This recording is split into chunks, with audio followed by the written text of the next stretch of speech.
ത്രിയേക ദൈവത്തിൻ്റെ അതിപരിശുദ്ധ നാമം വാഴ്ത്തപ്പെടുമാറാകട്ടെ.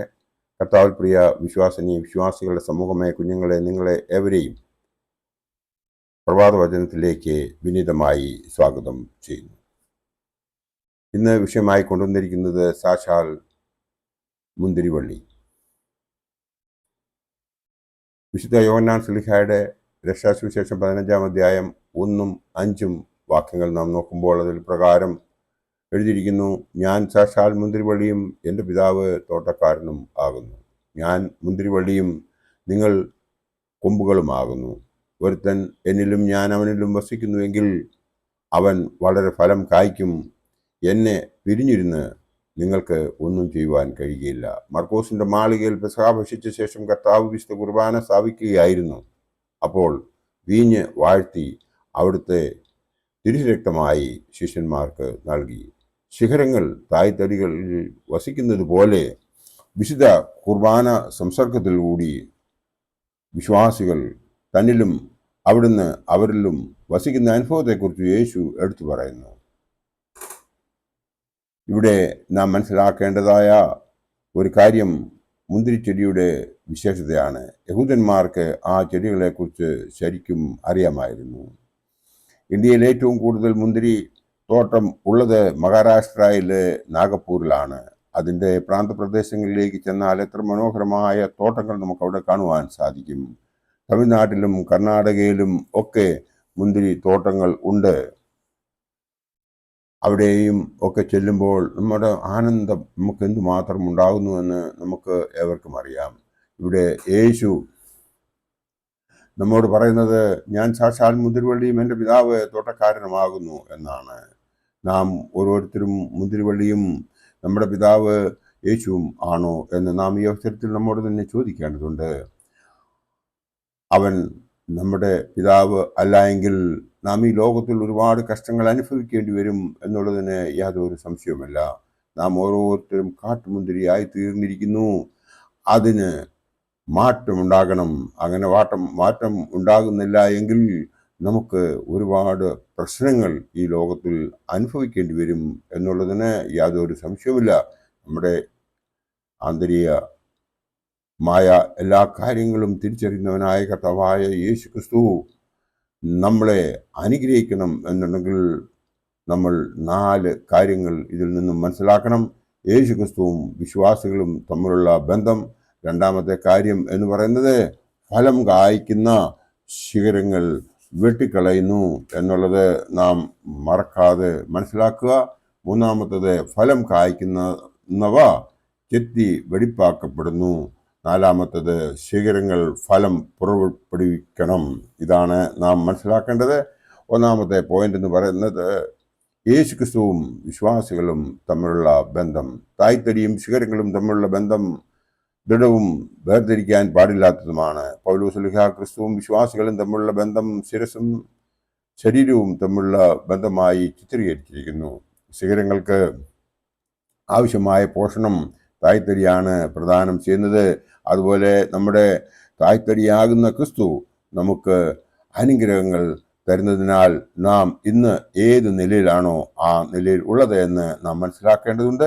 നമ്മുടെ സമുദായവും ആയിട്ടുള്ള ബന്ധം എന്താണ് എന്ന് നാം ഓരോരുത്തരും ഒന്ന് ചിന്തിക്കേണ്ടതുണ്ട്.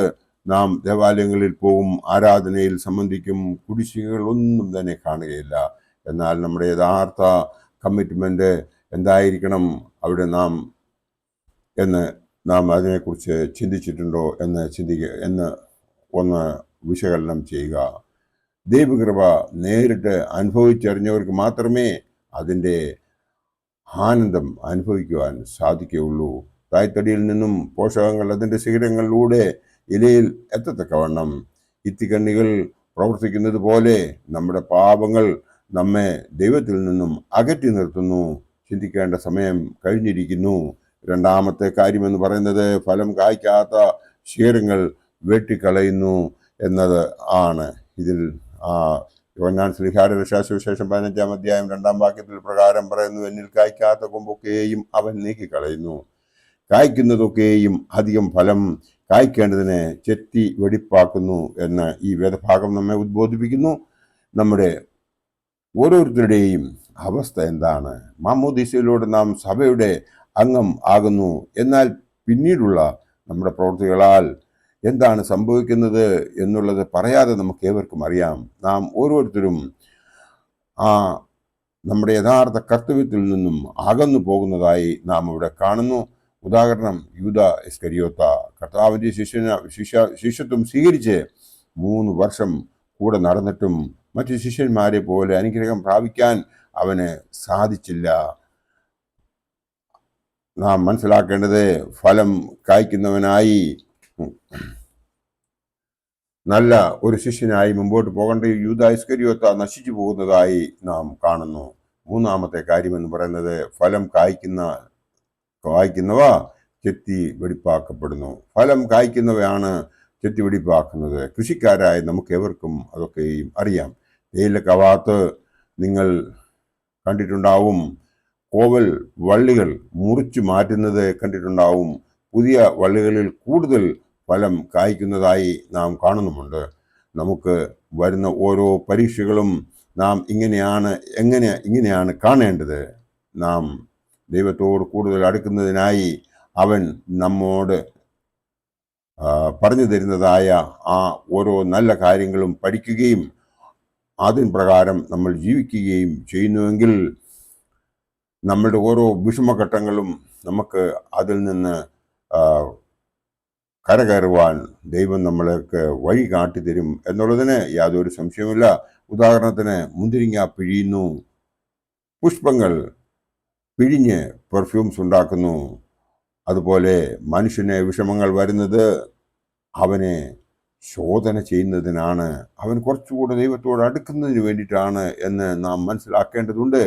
അത് ഒരു ശാപമായി കാണാതെ അതൊരു അനുഗ്രഹമായി കണ്ട് അവനിലേക്ക് നാം കൂടുതൽ അടുക്കുകയാണ് വേണ്ടത്. 4-ാമത്തെ കാര്യം എന്ന് പറയുന്നത്, ശിഖരങ്ങൾ ഫലം പുറപ്പെടുവിക്കണം. നാം ഫലം കായ്ക്കുന്ന വൃക്ഷത്തെ പോലെ ആകണം. ധാർമ്മികമായ ജീവിതമാണ് ഫലം കായ്ക്കുന്ന അനുഭവം തരുന്നത്. അപ്പോൾ നാം ആത്മാവിൻ്റെ ഫലമായ സ്നേഹം, സന്തോഷം, സമാധാനം, ദീർഘക്ഷമ, ദയ, പരോപകാരം, വിശ്വസ്തത, സൗമ്യത, ഇന്ദ്രിയജയം എന്നിവ പുറപ്പെടുവിക്കുന്നവരായിത്തീരും എന്നുള്ളതിന് യാതൊരു സംശയവുമില്ല. യേശുവിൻ്റെ ശിഷ്യത്വത്തിലേക്ക് വന്ന് പരിശുദ്ധാത്മദാനം പ്രാപിച്ചവരായ നാം ആത്മാവിൻ്റെ ഫലം പുറപ്പെടുവിക്കുന്നവരായി തീരുമ്പോൾ നമ്മുടെ സാക്ഷ്യ ജീവിതം അർത്ഥവത്താവും എന്ന് മാത്രം ഈ അവസരത്തിൽ ഞാൻ നിങ്ങളെ ഓർപ്പിച്ചുകൊണ്ട് എൻ്റെ വാക്കുകൾ ഇവിടെ ഉപസംഹരിക്കട്ടെ. ദൈവം നമ്മളെ എല്ലാവരെയും അനുഗ്രഹിക്കട്ടെ. നന്ദി, നമസ്കാരം.